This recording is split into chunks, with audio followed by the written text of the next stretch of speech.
live 5 for 6 Skyview Network, sponsored by Terry Lambert Hyundai. The sunshine is back, but will the clouds return this weekend? I'll have that answer in your full Viper forecast. Right now on News Channel 6 at 4, Alec Murdaugh back in court recovering that high-profile murder case out of South Carolina coming up. Plus, USC-Aiken making a big economic impact on Aiken County. How many millions are helping to make it a better place to visit and live? And some people in McCormick County still having issues with their local post office. What that means for their mail every day. As your News at 4 starts now. Live from Television Park, this is WJBF News Channel 6 at 4.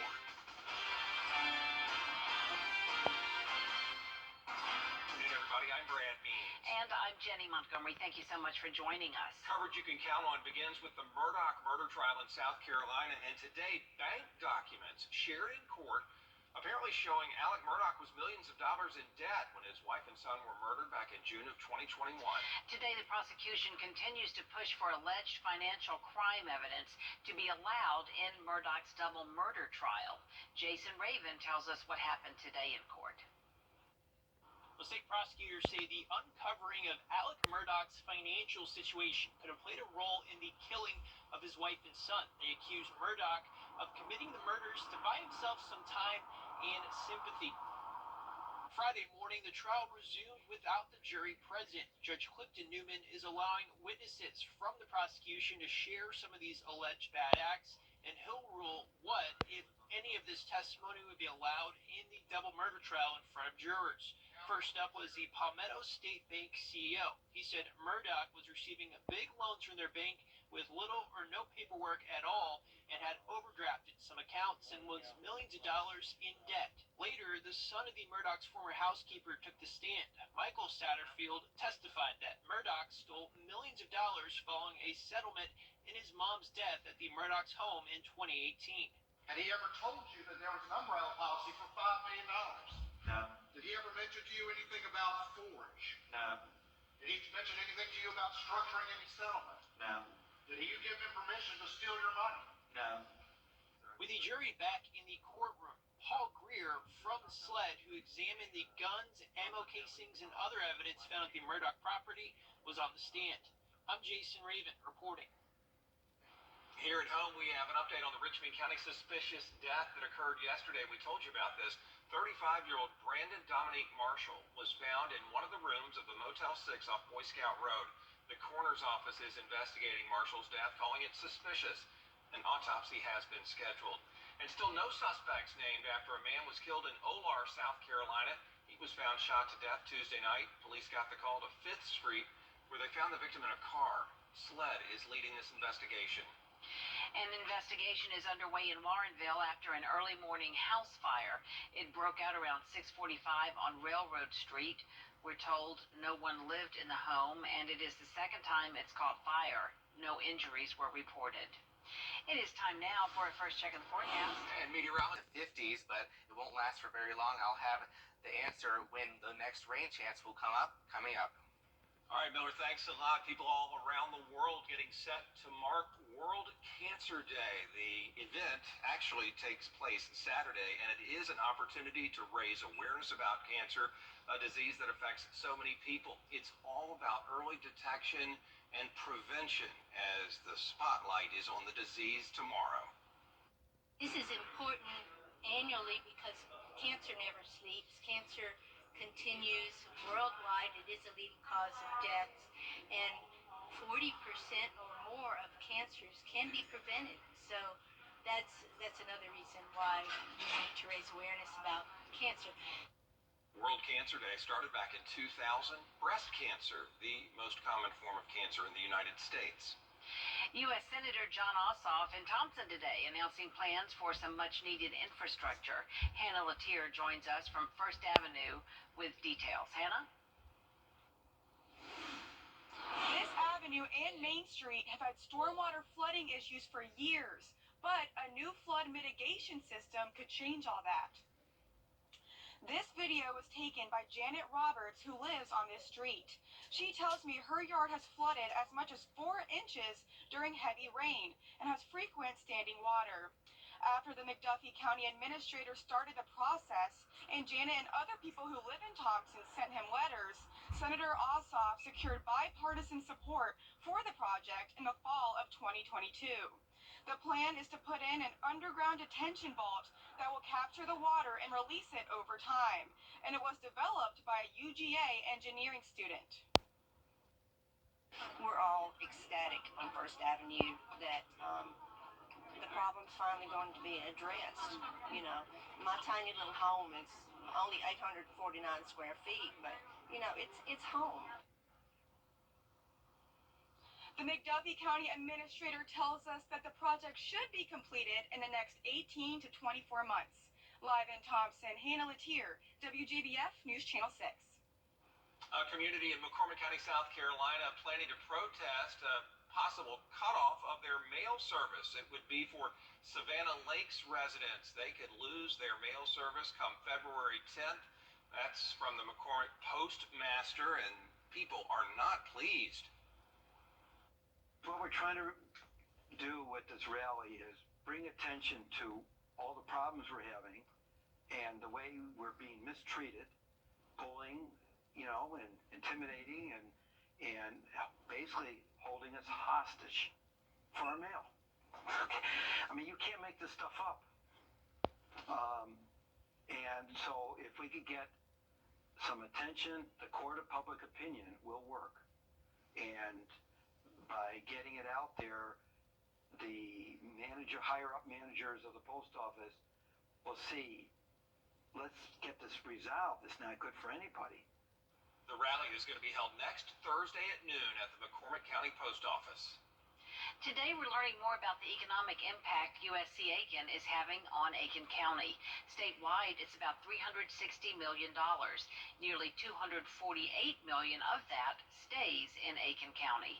The announcement was made this morning during the Chamber of Commerce's monthly breakfast. Dr. Sanila Portia of USC Aiken says despite the country headed for a recession, the county looks to be in good shape. I do think that recession is inevitable, but I do think that state of South Carolina and Aiken County are going to have a soft landing, if you will. So it is not going to be a huge negative impact on our economic growth and development, but it is going to be a soft landing, if you will, in terms of, you know, output and job creation. Dr. Portia credits the Chamber of Commerce for at least some of the county's strong economy.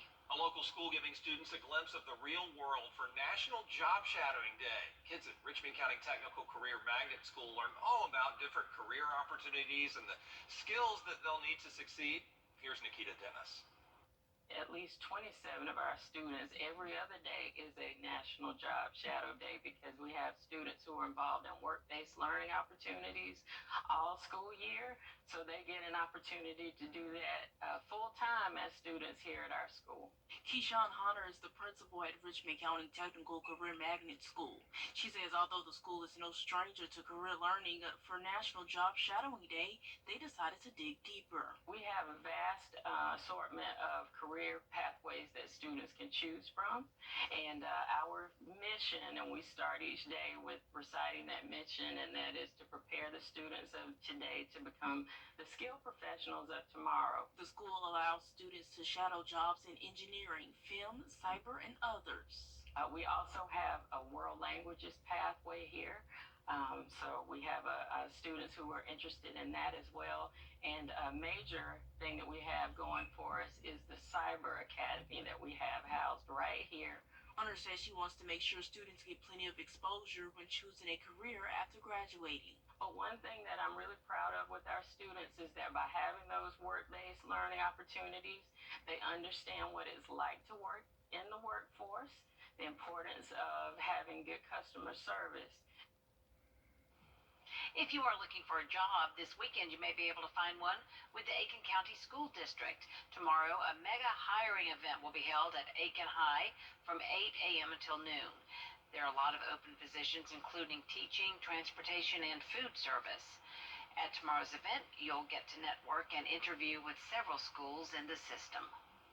I am looking for talented, energetic, student-centered educators that want to come in and be a part of the bigger picture and add their talents to Aiken County's team. If they don't have a vacancy at the school, we can offer TBDs, which is the promise from the district that they will have employment for the upcoming school year. If you can't make it tomorrow, you can always apply online. Just go to the school system's website. Some fun for the entire family is coming to Augusta tomorrow. It is the monster trucks from the Nitro Tour, and they're going to be kicking up dust at the James Brown Arena once again. You have two chances to see them, first at 1:30 tomorrow afternoon, then again during a special glow-in-the-dark show. That's at 7:30 tomorrow night. You can get tickets online, and we have the information for you at WJBF.com. Still ahead right here, new data showing that black men and women are more likely to die from cancer compared to other races. And that's despite vast improvement in overall cancer death rates in the U.S. We'll have more details for you coming up right after the break. There's a new report from the American Cancer Society showing that cancer mortality rates have dropped about 33% since the early 90s. But unfortunately, the report is not all good news. Here's Morgan Norwood with more. The American Cancer Society releasing the latest cancer statistics, and overall, there continues to be a drop in cancer mortality rates. But there's a concerning finding when it comes to prostate cancer, which saw an increase in the percentage of men diagnosed with advanced disease, and the report revealing major racial disparities. What is really striking about this is the disparities that continue to exist between black and whites in prostate cancer in particular. If you're a black man, you're 70% more likely to be diagnosed with prostate cancer. The rates of death from prostate cancer are 2 to 4 times higher in black men than in men of every other race or ethnic group. And for black women, they are twice as likely to die from endometrial cancer as white women, and 40% more likely to die from breast cancer, despite similar numbers of diagnosis. For prostate and breast cancers, the screening rate for black and white Americans is about the same, but the medical response after an abnormal test is different.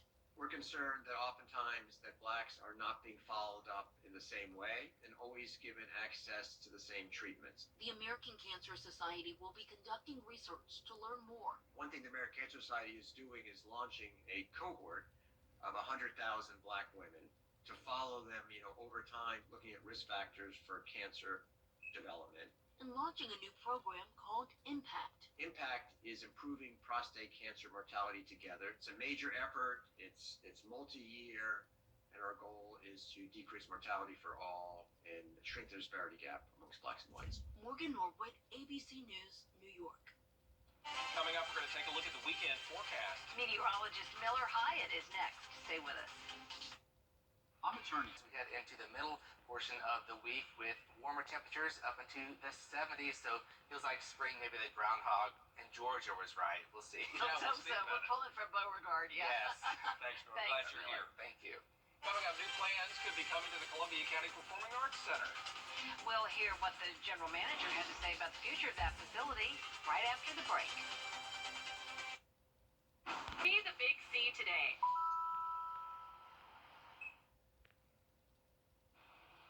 The Columbia County Performing Arts Center has a wide variety of shows coming in the future. The general manager invited digital reporter Brandon Dawson out to see the venue and what it has to offer.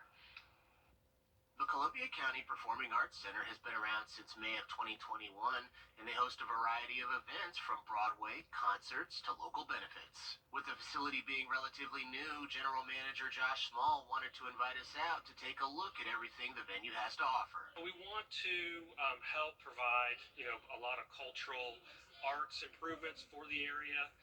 We have a great little downtown area starting up here for Evans.